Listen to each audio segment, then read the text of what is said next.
సార్వత్రిక ఎన్నికల గడువు సమీపిస్తుండడంతో రాష్ట్రంలో ఎన్నికల హీట్ పెరిగిపోతోంది. ఎంపీ టికెట్ ఆశిస్తున్న ఆశావహులతో ప్రధాన పార్టీ కార్యాలయాలు కిక్కిరిసిపోతున్నాయి. ఇక అధికార టీఆర్ఎస్ పార్టీ నుంచి అభ్యర్థిత్వం ఆశించే వారి సంఖ్య రోజురోజుకి పెరిగిపోతోంది. పలువురు సిట్టింగ్లకు సీఎం కేసీఆర్ గ్రీన్ సిగ్నల్ ఇవ్వడం, 4-5 స్థానాల్లో అభ్యర్థుల్ని మారుస్తారనే వార్తలు వెలువడుతున్న తరుణంలో ఆయా స్థానాల నుంచి సీటు దక్కించుకొని విజయ బావుట ఎగరవేసేందుకు నేతలు సిద్ధమవుతున్నారు. ఈ నేపథ్యంలో నాగర్ కర్నూలు ఎంపీగా బరిలో దిగేందుకు ఆసక్తి చూపిస్తున్నారు గాయకుడు సాయి చంద్. రసమయి బాలకిషన్ సారథ్యంలో తెలంగాణ సాంస్కృతిక విభాగాన్ని ముందుకు తీసుకెళ్తున్న సాయి చంద్ ఎంపీగా పోటీ చేసేందుకు రంగం సిద్ధం చేసుకుంటున్నట్లు తెలుస్తోంది. తన అభ్యర్థిత్వాన్ని పరిశీలించాల్సిందిగా సీఎం కేసీఆర్కు దరఖాస్తు చేసుకున్నట్లు తెలుస్తోంది. గులాబీ బాస్ సీఎం కేసీఆర్ దగ్గర నుంచి కేటీఆర్, హరీష్, కవిత అందరితో సాయి చంద్కు మంచి సాన్నిహిత్యం ఉంది. దీనికి తోడు నాగర్ కర్నూలు నియోజకవర్గ పరిధిలోని ఎమ్మెల్యేలందరూ ఒకవేళ సాయి చంద్ను అభ్యర్థిగా ప్రకటిస్తే ఆయన్ని భారీ మెజారిటీతో గెలిపించేందుకు సిద్ధంగా ఉన్నట్లు తెలుస్తోంది.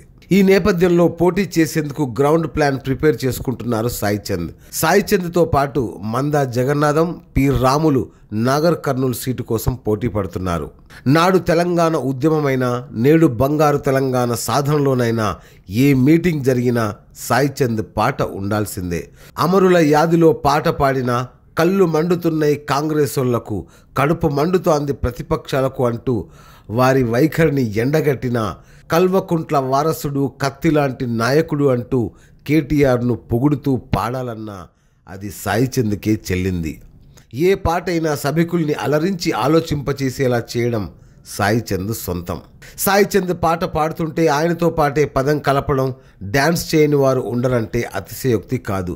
గత అసెంబ్లీ ఎన్నికల్లో తన పాటలతో టీఆర్ఎస్ మేనిఫెస్టోని, కేసీఆర్ అభివృద్ధిని ప్రజల్లోకి తీసుకెళ్లి సక్సెస్ సాధించిన సాయి చంద్ తెలంగాణ ప్రజల హృదయాల్ని గెలుచుకున్నారు. ఈ నేపథ్యంలో నాగర్ కర్నూలు స్థానం నుంచి సాయి చంద్ పోటీ చేస్తారన్న వార్త రాజకీయ వర్గాల్లో హాట్ టాపిక్గా మారింది.